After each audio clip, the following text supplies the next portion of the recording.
anos, eu estava empinando papagaio em Araraquara em julho, quando eu vi aquele vento forte que levou meu papagaio até as nuvens, e depois ele chegou, caiu, no dia seguinte ele espatifou, o sol queimou ele, mas aí veio um vento, saí voando os pedaços e escrevi a música do vento forte primeiro e depois fui para a máquina da datilografia. Em 40 minutos saí e definitivamente me tornei um cidadão de São Paulo. Chamando para raio, dalinha, dalinha, dalinha, moço, que o vento vai levar. Dalinha, dalinha, moço, lá onde o vento deve morar.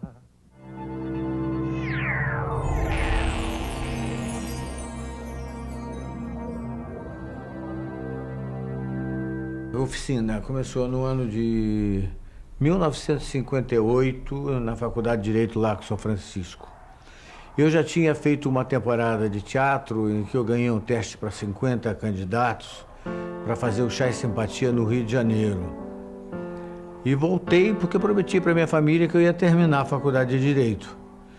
Então, continuei frequentando e nesse ano eu conheci um jovem tímido, de gravata, sobretudo, que era o Zé Celso Martinez Corrêa, de uma timidez incrível. Conversávamos também sobre literatura, sobre poesia, teatro. Ele sabia que eu gostava, porque eu já tinha feito uma temporada profissional no Rio de Janeiro, né?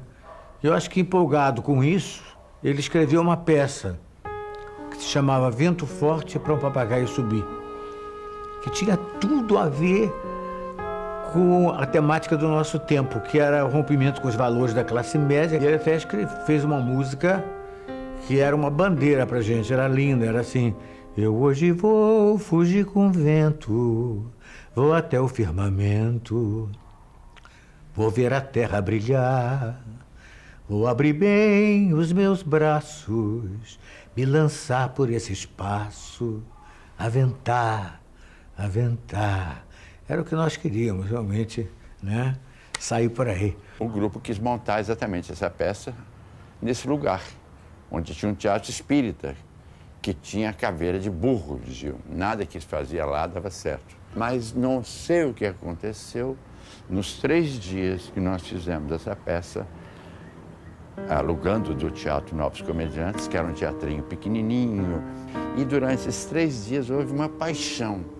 Acho que nós nos apaixonamos pela caveira de burro do teatro e a caveira de burro do teatro nos escolheu. E aí, né, foi fundado a Oficina Amador.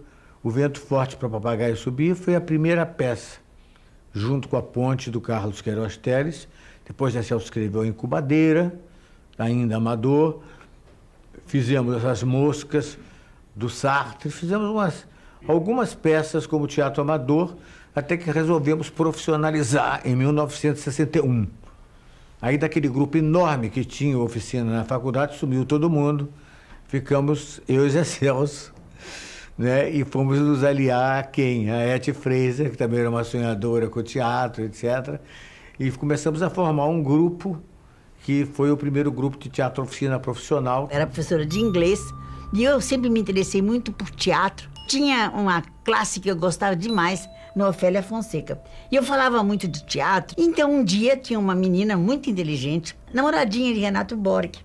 E ela me disse: você quer assistir uma peça de teatro amador que os meus amigos estão fazendo num teatrinho lá na rua Jaceguai, chamado Novos Comediantes? E fui ver a peça. A peça era Vento Forte para Papagaio Subir.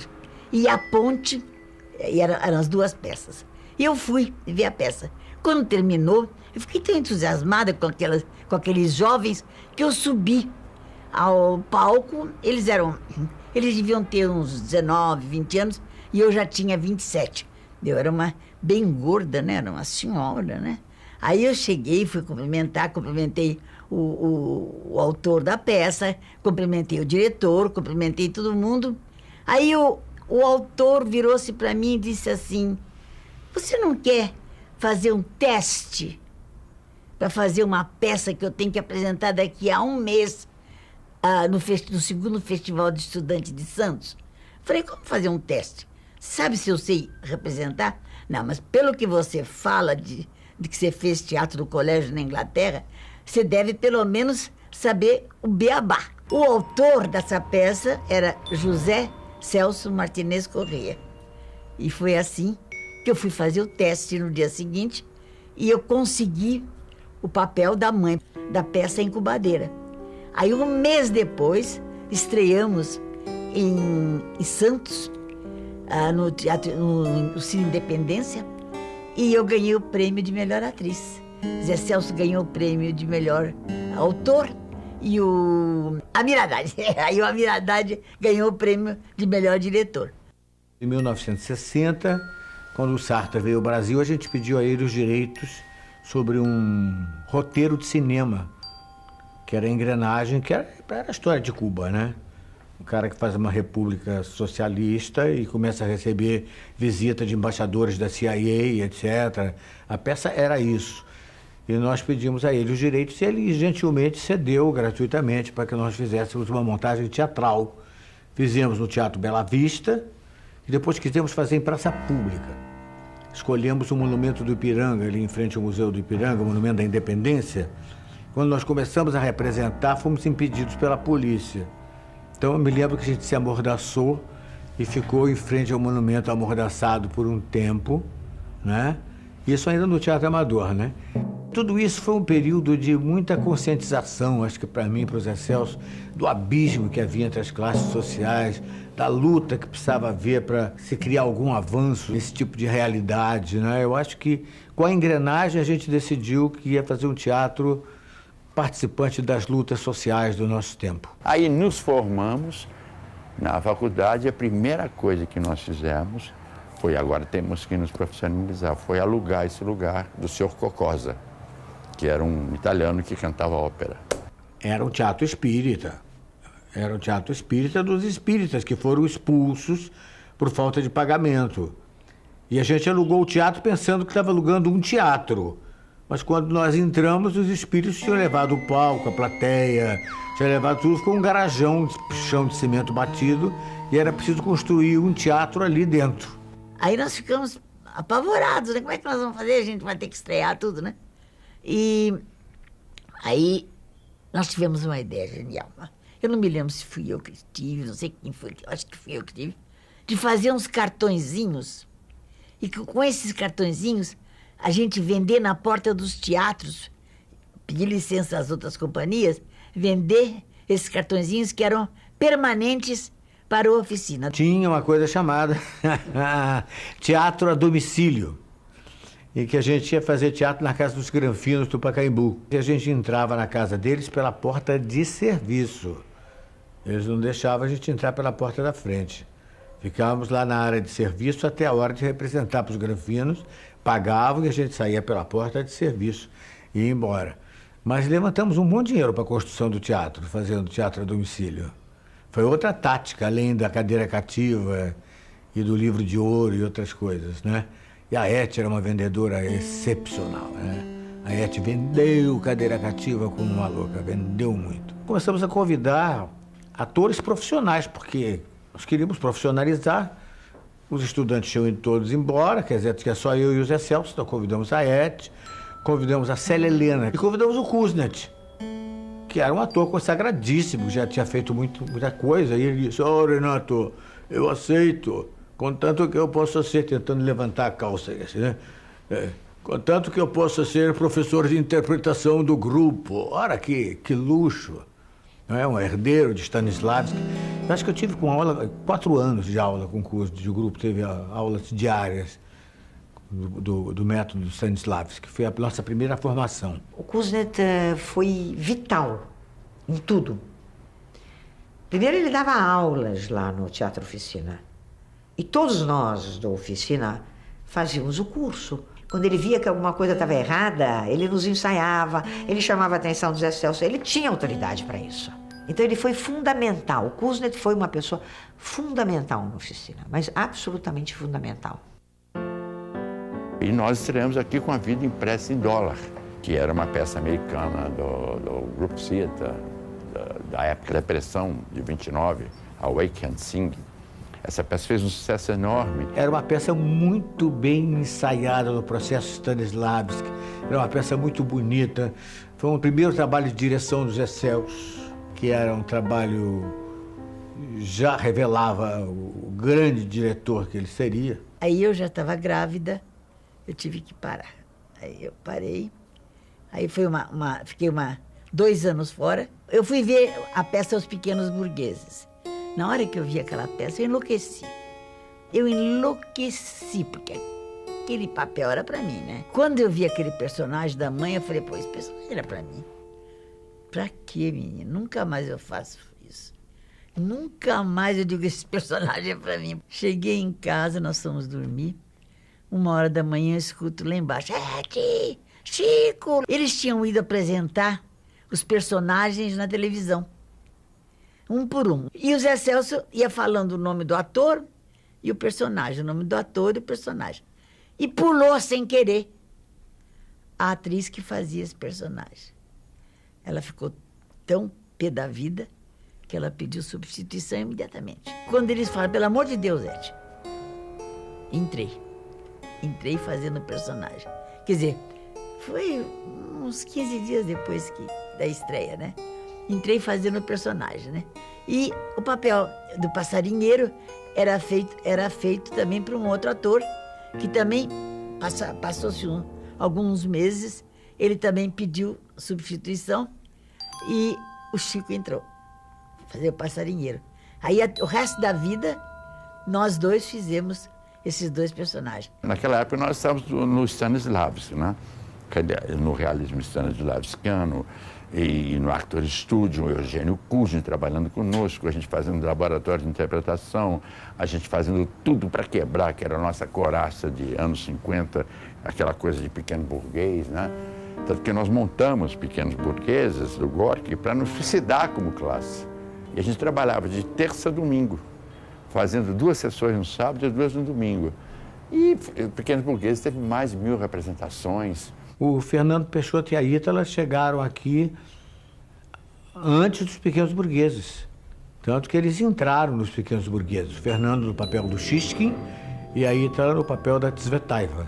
O Fernando veio logo como ator e a Ítala ficou na administração. Depois a Ítala passa da administração para atriz, né?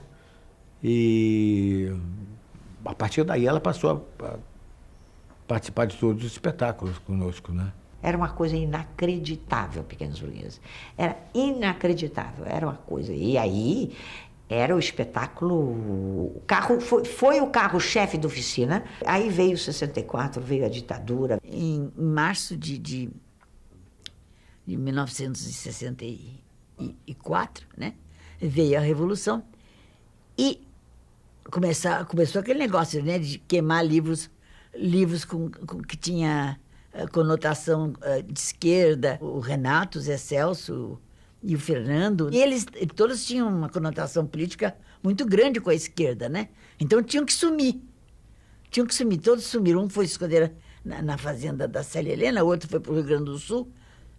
E nós tiramos a peça de cartaz. Tiraram Pequenos Burgueses. Nós tiramos a peça de cartaz, né? Porque ficamos com medo que acontecesse alguma coisa. Nós cantávamos assim, a Internacional Socialista, e fazia tudo, né? Aí nós ficamos, o que nós vamos fazer? Tem que pôr alguma coisa no lugar.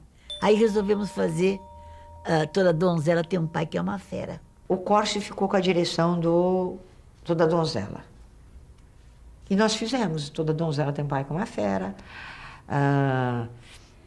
Durante alguns meses, enquanto os meninos da oficina, eu sempre dizia, o Zé Celso, o Renato, Fernando Peixoto e tal, estavam escondidos em algum lugar. Aí eu dizia assim, claro, o teatro está na mão dos burgueses. A burguesinha Miriam Mera, a burguesinha Eti Freisa, a burguesinha todos. E nós aguentamos o DOPS todo dia na porta do teatro. Enquanto eles estão aqui, ali, bonitinhos. Eu só sei que o Zé Celso ganhou um prêmio e ele apareceu. Aí eu deixei um recado para o Zé Celso assim, se você aparecer para ganhar o seu prêmio, você vai aparecer para reassumir a oficina. Eu não vou admitir mais que a gente fique aí como bucha de canhão e que você, Renata e Fernando, estejam escondidos em qualquer lugar. Tenha essa paciência. E aí eles começaram a voltar. O Oficina tinha como característica o fato de ser inquieto. Então, o Stanislavski estava muito bem estudado, mas a gente queria saber de outras coisas. Então, começamos a estudar fervorosamente o teatro épico do Brecht, né? E Andorra era uma peça que se prestava loucamente para a aplicação dos processos brechtianos, porque era uma peça que já não era mais uma sala de família, ela rompia com a quarta parede, os personagens tinham que prestar depoimento perante a plateia, por que tinham deixado os nazistas assassinar um menino que era chamado de judeu, não é? E era uma peça que foi escolhida também, que é uma característica da Oficina, para continuar o diálogo com a nossa plateia sobre a realidade que a gente estava vivendo. Em Pequenos Burgueses era o governo do Jango, que estava aquela coisa, vai para a esquerda, vai para a direita, vai para a esquerda, vai ter revolução, não vai ter, tá. Depois veio o golpe de 64, uma época de caça às bruxas, foi uma época de omissão, de criação de bode expiatório, e Andorra era exatamente a peça que discutia isso. Onde você estava escrito judeu, você podia ler comunista, esquerdista, socialista, o que você imaginasse. E a plateia estava treinada em metáforas. No Andorra também, aí tinha os laboratórios, os famosos laboratórios, né? Teve um laboratório terrível que a Miriam Meller era currada pelos soldados, né? Ele falou assim, Miriam, venha hoje com sua cena, com suas roupas mais velhas. Mas ele não me falou por quê. E eu vim. E a Célia fazia a mãe dela, ficava do lado de fora assistindo, né? Aí ele me botou na arena também, na semi-arena, junto com 2, 3 tipo figurante. E não havia meio de sair, essa cena não saía. E ele resolveu fazer uma curra comigo. Eu não sabia, eles iam me currar. E eles só não chegaram às vias de... E eu fiquei 3 dias de cama depois disso. Eles só não chegaram a me currar de fato, porque a Célia Helena chovia naquele dia, ela estava com guarda-chuva, ela desceu lá no meio da arena e começou a bater nos meninos. O negócio foi tão violento que a Célia entrou em cena e quebrou uma espingarda. Eu fiquei com tanto ódio, mas ódio é a palavra, né? Quer dizer, com tanto... Eu nem sei, eu chorava, eu gritava, eu berrava, que o Zé Celso pegou e falou assim, botou todo mundo na arena da cena e falou, faça uma cena. Eu estava de gatinhas de joelhos, e de joelhos eu fiquei. Nunca mais a cena foi modificada. Eu era aplaudida todo dia em cena aberta, todo dia. Porque a memória emotiva era uma coisa tão forte, tão forte, tão forte. Porque nessa cena que eu era chamada de puta de judeu, puta de soldado, puta de não sei o que queriam acabar comigo. Começou aquele momento político difícil do golpe de 64 não bastar para os militares e os grupos paramilitares pressionarem por um golpe. E começaram a tacar fogo em tudo, ameaçar atacar fogo em todos os lugares. Tacaram fogo na Bandeirantes, tacaram fogo aqui na Oficina. Eu estava em casa com meu marido, toca o telefone, era um posto de gasolina que tinha na frente da Oficina, seu teatro está em chamas. Aí pegamos o carro, viemos imediatamente, chegamos a tempo de ver a parede fazer assim e o teto cair. E destruiu tudo. Até hoje a gente não sabe se foi um incêndio provocado.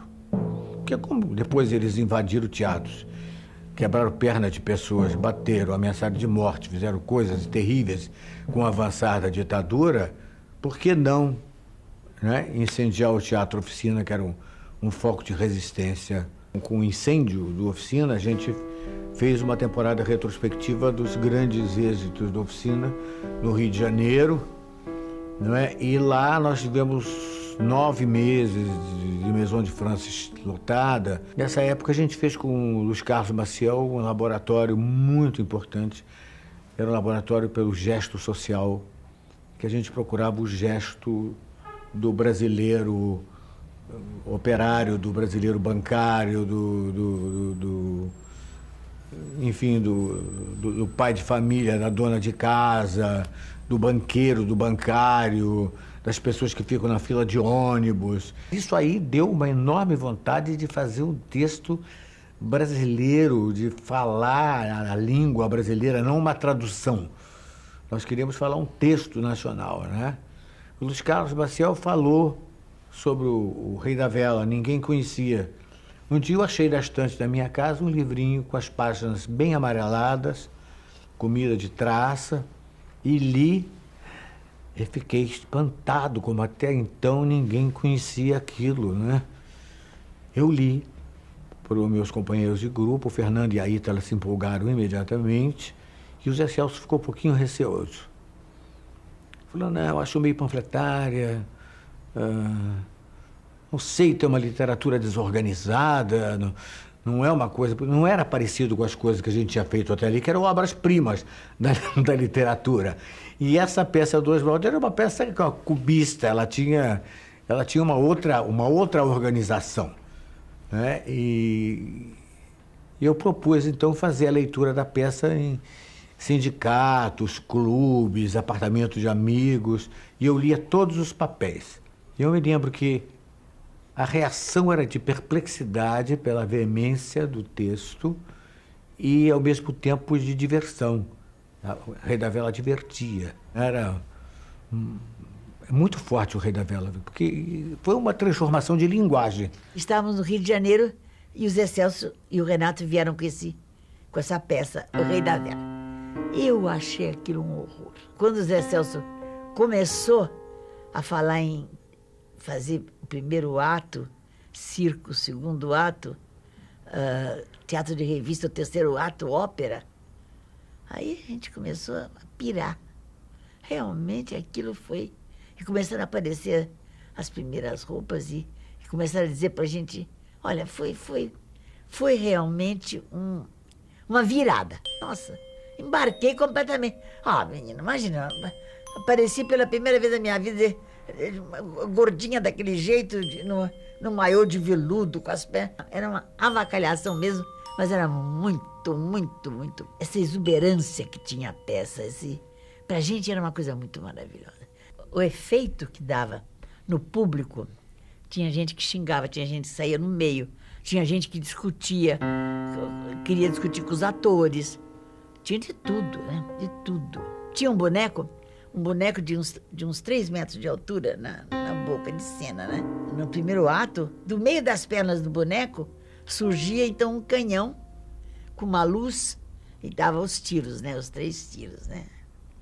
Uma tarde, eu vinha descendo, vi uma perua chapa branca, chapa fria, né? Como eram as peruas do Dó. Vi a perua lá, e dentro da perua estava o tal do canhão, né? E eu disse, o que significa isso? Temos ordens de Brasília de apreender o membro do boneco. Eu comecei a rir. O que eu podia fazer? Não tinha outra coisa para fazer. E aprenderam o membro do boneco. Censuraram. E aí nós fizemos o Rei da Vela. O Rei da Vela foi feito a meu pedido ao Flávio Império. Foi feito porque eu vinha do Brecht, eu tinha visto o Berlin Ensemble. Era um pouco colonizado ainda pelo Berlin Ensemble, né? Então eu quis um palco giratório, eu quis uma coisa para passar a jaula, e coisas que eu tinha visto lá, evidentemente os refletores à mostra, mas uma arquibancada, o palco italiano. Mas no que estreou a peça, o teatro foi completamente superado, porque pela primeira vez descia para a plateia a Liana Duval fazendo João de Givenchy, que era fazia uma sapata, com um bigodinho, uma vestida de menina, assim, vestida de Shirley Temple, com charuto, e dizendo, eu sou uma lady, porra. E descia para a plateia e ia paquerar as mulheres. Aí, consequentemente, de Rei da Vela brotou o coro de Roda Viva, que veio emergir da antiguidade, né? E tomou conta do espaço inteiro. Uma revolução do paganismo, porque eu nem sabia que era o coro dionisíaco que estava ressuscitando.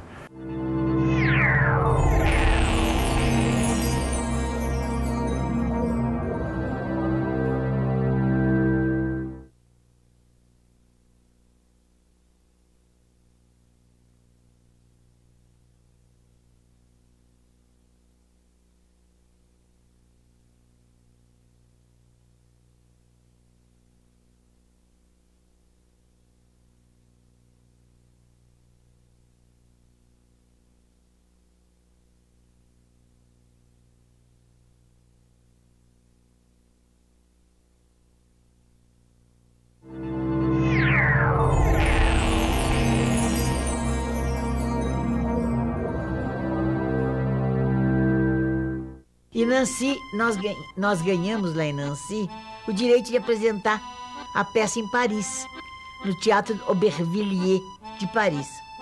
E no dia que nós fizemos essa apresentação lá, na hora que a gente vinha voltando, que era a última estação de metrô, estava começando a Revolução de 68. Quando eu cheguei lá no hotel, a concierge falou para mim, eu falei, eu vou pro Brasil amanhã, estou com passagem marcada para amanhã. Ela disse, quer um conselho de amiga? Vai já.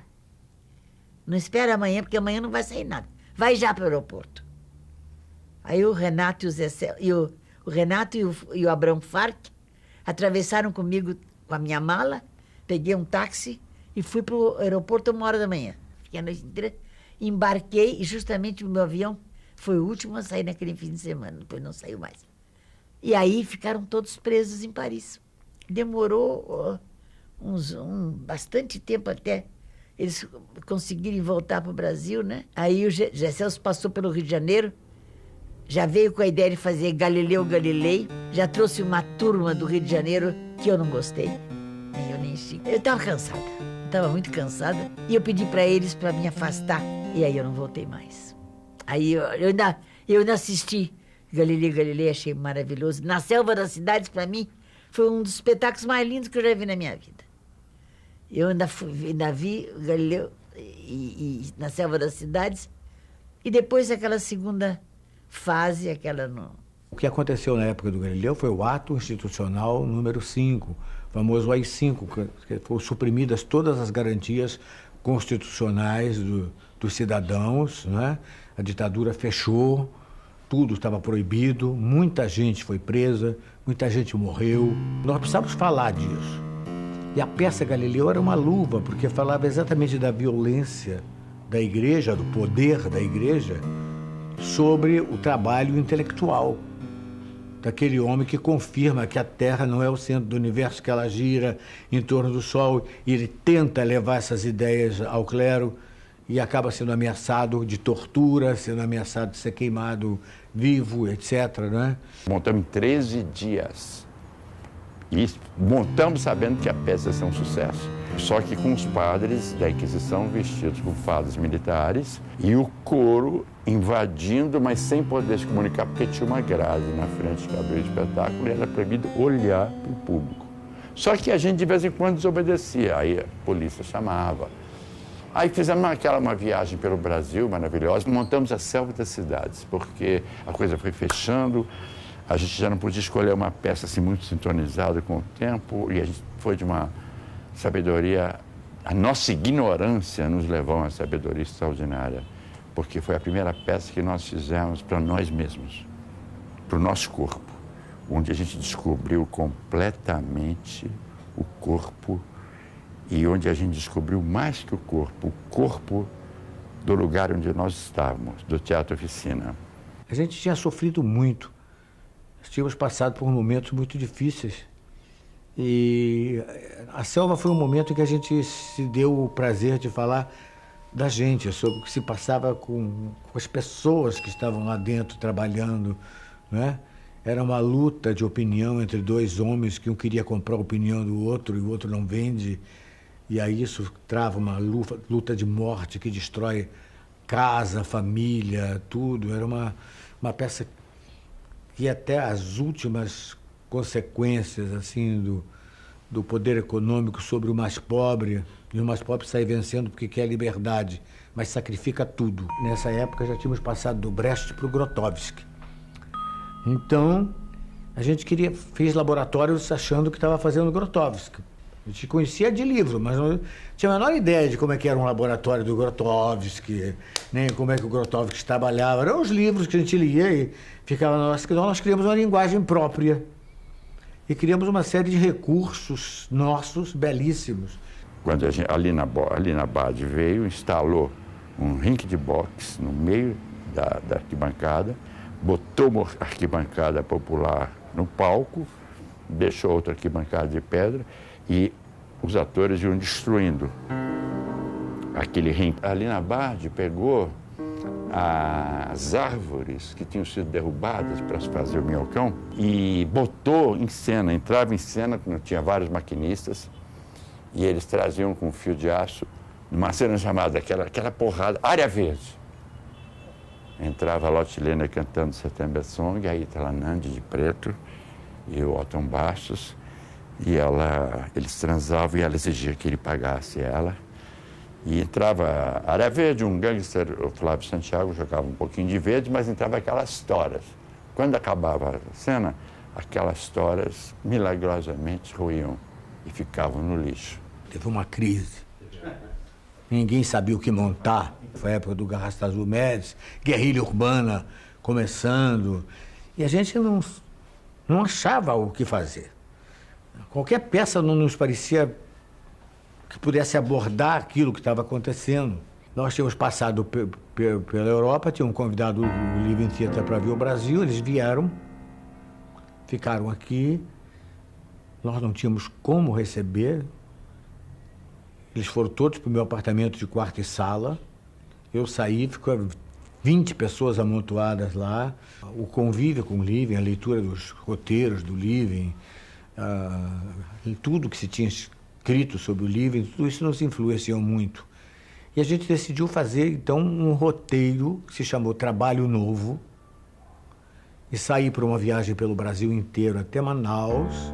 Em Brasília foi o lugar onde melhor se realizou. Foi uma coisa muito bonita, foi muito legal, mas eu fui um elemento dissidente, discordante de certas técnicas. Já era, graças ao senhor, por exemplo, de dizer que a carteira de identidade, a carteira de trabalho eram os nossos números e era, portanto, a nossa coraça, era o nosso lado pobre, né, aprisionado na numeração burocrática e querer que as pessoas queimassem no espetáculo as suas carteiras. Eu dizia, gente, isso não pode ser, porque amanhã ele vai ter que tirar outra, ele não consegue trabalhar sem isso. Compreende? De repente, querer que alguém venha participar, a pessoa não vem, então pegar a pessoa e dizer, sabe, você coraça, você está morta, você está morta, você está morta. Isso é fascismo, isso me parecia que tinha atitudes muito violentas. Eu comecei a discordar, aí comecei a discordar mesmo. A ruptura veio um pouquinho depois das Três Irmãs, né? Porque, graças ao senhor, foi proibido para todo o território nacional. Foi aí que se escolheu fazer um clássico para disfarçar aquela mirada do exército em cima da gente, né? As Três Irmãs, um ensaio bonito. Quem viu a peça disse que era um espetáculo lindíssimo. Ele tinha muitas coisas assim de herança daquela fase meio mágica. E as pessoas dizem que o espetáculo era encantador, mas eu fiquei uma semana só.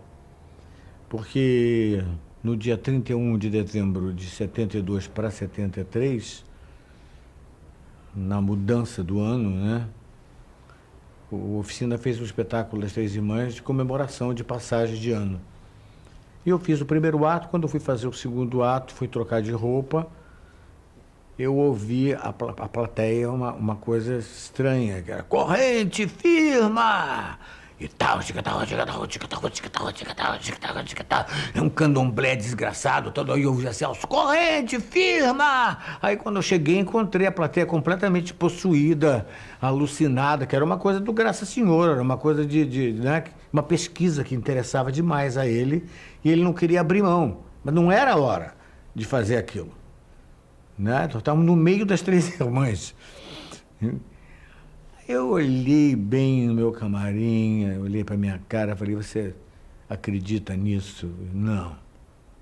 Você acha que isso vai mudar? Não. Você tem vontade de continuar com isso, Renato? Não. O que você quer fazer? Sair vai ser difícil, né? Porque nós estamos sendo olhados com muita desconfiança do lado de fora, não só como anarquistas, drogados e etc. Eu tenho muito medo, mas eu vou fazer como Jorge Garga. Eu vou pagar pela minha liberdade, eu vou sair. Então eu botei minha roupa de rua, fui até o meio do palco, parei com o candomblé e disse, olha, Zé, por aquela porta que eu entrei há 11 anos atrás, estou indo embora. Eu não acredito nesse tipo de coisa que você está querendo fazer. Eu respeito, mas não é a minha. Eu acho que o personagem existe, a fábula existe, o dramaturgo existe. Eu acho que o teatro não morreu. Então eu acho que realmente nesse momento não estamos tendo condição mais de parceria. Eu vou procurar a minha vida, vou fazer o teatro que eu acho que devo fazer. Estou indo embora, boa sorte. E fui embora mesmo, fui embora para sempre. Fomos exilados, né? Fugimos, fomos exilados, fui torturado, fomos para Portugal, fomos para Moçambique, filmamos, trabalhamos, Londres, Paris, veio a abertura, nós voltamos e a primeira coisa que fiz foi abrir uma janela aqui embaixo. E no dia 6 de janeiro, dia de Reis de 1978, quando começou a abertura no Brasil. E a gente viu que tinha um teatro grego normal, natural ali. Aí eu me apaixonei por essa ideia, né? E a Lina se apaixonou também e fez um risco, ela e o Marcelo Suzuki. E nós fizemos uma festa com o show da Maria Alice Vergueiro, que foi o último show que teve antes da demolição desse teatro, do Teatro do Flávio Império, chamado O Lírio do Inferno.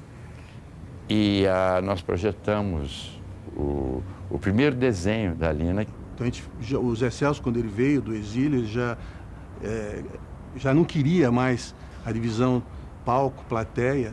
Ele achava que isso já não servia mais, né, para ele. Passado um ano, o Zé Celso me liga, convidando para, junto com a Lina, fazer o projeto da transformação do Espaço Teatro Oficina, né? Ela, na época, já tinha pensado um espaço que fosse uma rua, que fosse continuidade, vamos dizer, do espaço urbano. Eu cheguei aqui, o prédio ainda era o prédio antigo, eu entrei no prédio, a impressão que eu tive, assim, um prédio derrubado, um prédio velho,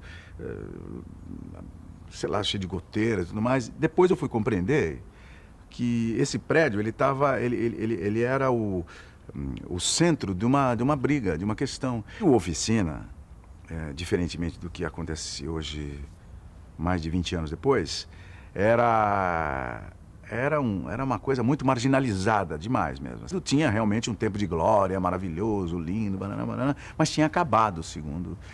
Mas foi me dado, assim, de presente, claro, a possibilidade de participar como ator desse renascimento, que vai acontecer mesmo. Mas eu não sabia. Foi um período difícil, porque o que aconteceu? O Zé exigia, embora eu não tivesse dinheiro, não tivesse nada, o Zé exigia uma dedicação profunda, integral, gigantesca. Nós trabalhávamos direto aqui, resolvendo os problemas administrativos, porque tinha imposto predial que ia vencer, faltava dinheiro para pagar um telefone. E era acreditável que eu tivesse ficado louco, que eu tivesse destruído o teatro. Nossa, lendas e lendas e lendas e lendas, não é? Mas ele foi construído exatamente com a engenharia que a Catarine Reche, que é a nossa conselheira das conselheiras, nessa época nós fizemos juntos a reengenharia da usina Zona. Aí eu vim para cá, o Zé chamou a gente para uma reunião em que o direito de que tinha uma carta. O Zé falou: tem uma carta aqui do seu Cocós, o proprietário da coisa, oferecendo para a gente comprar o Teatro Oficina. Quanto tem de caixa? Quanto tem no caixa? A menina fala: tem lá, não sei quantos, não sei. Aí o Zé falou: então vamos comprar o teatro. Como que vai comprar? Eu já tinha ouvido falar que o Zé Celso era louco e tudo mais, né? Eu falei: caramba, esse cara é louco mesmo. Aí o Zé falou assim: onde é que tem dinheiro? Eu falei: se tem dinheiro, no banco. Eu falei assim: onde é que está o dinheiro do Brasil? O dinheiro do Brasil está no Banco Central do Brasil, lá que fica o caixa, que é onde controla o fluxo de dinheiro e tal. Aí o Zé falou assim: então amanhã a gente vai buscar o dinheiro lá para comprar o teatro. Ih, cara, o cara é louco mesmo. Aí vai pro Banco Central, chega no Banco Central e tem uma conversa lá, tocando, que depois isso vai ser uma tradição do Teatro Oficina, porque o Teatro Oficina vai incorporando, vai de bacante, vai gente com tambor, com música, com peito de fora, vai virar uma tradição de fazer isso, brincando e filmando isso, né? Vai para o Banco Central, que chega no diretor do Banco Central ele fala: nós queremos o dinheiro para comprar a oficina. Aí ele fala: bom, o banco pode dar o dinheiro para vocês comprarem, é só vocês darem uma hipoteca, uma coisa de valor no lugar, o banco empresta o dinheiro, vocês pegam os dólares para poder comprar o prédio. Aí o Zé falou, então tá bom, a gente tem a história do Teatro Oficina, a luta contra a ditadura, que foi uma luta terrível, todos os espetáculos que nós fizemos, Rei da Vela, Graças ao Senhor, toda a história do espetáculo do Teatro Oficina, essa é a nossa fortuna, tem as fotos. Aí ele falou, bom, mas isso daí não serve assim como dinheiro para poder comprar o prédio. Aí o teatro foi tombado, era o Aziz Absaber, era o João Carlos Martins, esse pianista bacante, esse gênio que é o Aziz, e o próprio Flávio Império, que tinha feito o teatro dando laudo técnico para se tombar esse teatro e, além de tombar, construir o Dalina, que era mais de acordo com a nossa proposta, que descobria a rua, a estrada, a pausa para meditação, que é esse espaço na cidade grande, e a possibilidade de atravessar, né, e de dar numa apoteose, entendeu? Aí nós fizemos o teatro, começamos a fazer o teatro, fomos derrubando, fomos fazendo, até que no governo Montoro e no governo estava o Zé Serra, que naquele momento desapropriou o teatro. O teatro foi tombado para que o teatro não fosse comprado pelo Baldo da Felicidade. O Zé fazia o seguinte, a gente fazia... Para a gente se instruir, para a gente entender o que estava acontecendo, a gente fazia leituras de peças, a gente leu bastante o Brecht, a gente lia uma peça, a importância de estar acordes, quer dizer, a importância de você, porque a peça Acordes fala de um avião caindo, cai um avião, e são chamadas pessoas para reconstruir esse avião. Aí as pessoas que vão reconstruir esse avião falam assim para os aviadores, falam, é o seguinte, quando vocês estavam voando, vocês nem lembraram da gente, né? Voaram. Agora que caiu, vocês estão lembrando da gente. Agora, a gente vai construir esse avião, mas quando voar, para vocês não esquecerem por que vocês estão voando, para quem vocês estão voando e para onde vocês estão voando. Que é, para a formação do ator, é fundamental. Essa foi a primeira lição, foi a importância de estar de acordo que a gente fez aqui. Você está num prédio como esse, tem imposto predial, tem a água, tem a conta da luz, tem as contas todas que vão... Essa parte eu cuidava porque, como eu tinha trabalhado no banco, eu tinha mais noção disso tudo aí. E mais para frente, mas ao mesmo tempo também perturbado com aquela coisa solitária, porque dava vontade de ir para os grupos, de fazer teatro com as pessoas, mas eu não estava entendendo que isso já era uma direção, que isso já era um aprofundamento do trabalho. Depois, o Zé começa a estudar as bacantes, é a peça fundadora do teatro. E a peça, de certa maneira, orienta a arquitetura do teatro. Como estava se construindo um teatro, né? Então era necessário jogar dentro dessa estrutura uma orientação arquitetônica que fosse uma orientação artística, divina, esotérica, enfim, uma profunda. E essa orientação vem das bacantes, como tem aqui. Tem o fogo, tem a água, tem a terra, tem o céu. Então isso vai orientar. Então você hoje tem um teatro de oficina construído como um Fídias, como aquelas grandes construções gregas. Um tipo de construção orientada, não apenas orientada pela matemática, orientada pela física, orientado também pelo esoterismo, pela religiosidade, orientada pelas várias correntes que fazem um pensamento, não só uma coisa utilitária. Essa peça que nós vamos fazer amanhã, porque amanhã vai ter peça! Então nós decidimos fazer o Hamlet, e foi o Hamlet, que eu jamais pensaria fazer, que abriu esse teatro. E eu passei o meu bastão, eu fazia o Fantasma, Príncipe Hamlet, ao Marcelo Drummond, que segurou o bastão, porque ele trouxe toda a geração dele lá. Veio a Júlia Lemetz, veio o Alexandre Borges, veio o Pascoal da Conceição, veio a Leona Cavalli, veio a Denise Assunção, enfim, e fez um tremendo sucesso. Aí, a partir daí, choveu na nossa horta, né? Veio o Mistérios Gozosos, do Oswaldo de Andrade, que a gente tinha feito na Praça da Sé, depois fez aqui, veio Bacantes, que foi um sucesso, é um sucesso e será sempre um sucesso.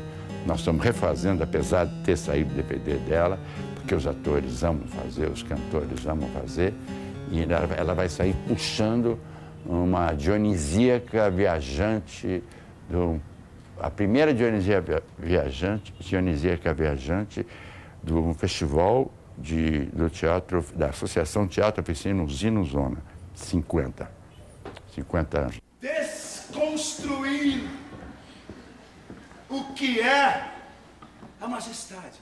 Essa construção vai dar muito trabalho, porque, pô, como é que vai construir fogo no meio da cidade?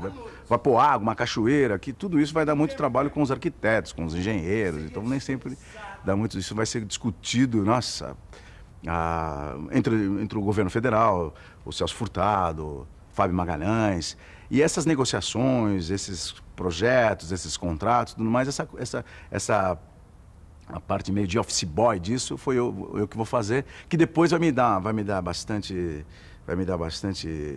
muitos elementos para construir o Polônio, que no reino da Dinamarca é o contador do rei.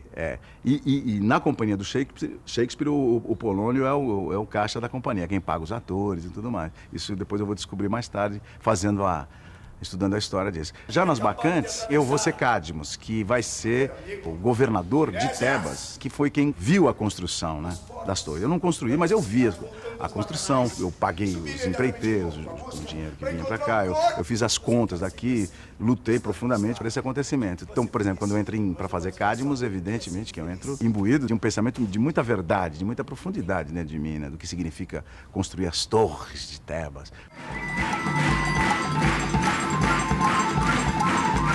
Então abriu para ver o Boca de Ouro maravilhoso que eu fiz sob a direção de Nelson Rodrigues. Eu assumi todas as rubricas dele, porque o grande diretor do meu Boca é o Nelson, porque o Nelson é um excelente diretor. Ele é como o Beckett. É só você seguir a rubrica, não é que elas são lindas, mas você não precisa dizer elas, mas você tem que fazer elas, né? E depois do Boca, fizemos Cacilda, que eu voltei a escrever depois de muito tempo, e foi uma glória. Energia para esperar Godot no segundo ato. Ele vai aparecer para os falantes da equipe. E na segunda sessão, aparece para os gatos que pingarem. Tenho uma admiração pelo Zé Celso muito grande, mas não pelas coisas que vieram logo depois, né? Graça Senhor, aquelas coisas todas, né? Não era minha praça, não era minha praia, né? E eu acho que foi de grande importância, eu acho, né? De grande importância. Ele não parou de criar o Zé Celso, né? Ele não parou de criar. E as pessoas que vão ver os espetáculos dele a gente sai encantado com as peças que vê e tudo, né? Mas é outro mundo para mim, né? Não é o tipo de teatro que eu curto hoje. As coisas foram mudando, né? Mas, nossa senhora, eu considero aquele começo meu e os anos de oficina a coisa mais importante da minha vida. Muito importante. Considero o Zé Celso realmente um gênio. Eu acho que o Zé, tem uma coisa que eu vejo no Zé, o Zé se assume como artista, se entende como artista, e ele é compreensivo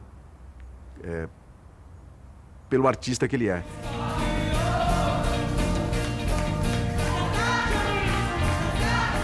O público que assiste a oficina não é o mesmo que vai ver a Loba de Ray-Ban. É um outro público, é um pessoal que sabe cantar a letra das músicas, sabe cantar as músicas da peça. É um pessoal que acompanha aquilo, parece uma igreja, uma coisa assim que as pessoas têm um acompanhamento litúrgico.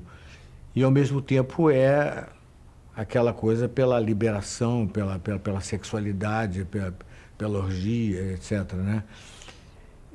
Eu acho que quando eu vi o primeiro espetáculo da oficina, depois que o Zé voltou, que ele ficou 20 anos sem fazer nada. Ele, quer dizer, fez muita coisa, foi para a Europa, trabalhou lá, fez o filme 25, fez uma série de coisas, voltou, montou o filme do Rei da Vela, mas tudo isso sem aparecer.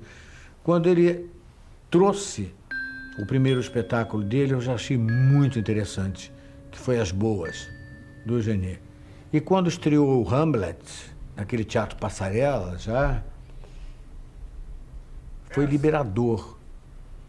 E muitas coisas que eu tinha brigado, de linguagem, né, coisas que eu não gostava e não me sentia bem dentro, etc., assistindo como espectador, para mim tinha um aspecto liberador, um aspecto poético, uma coisa extremamente gratificante de ver.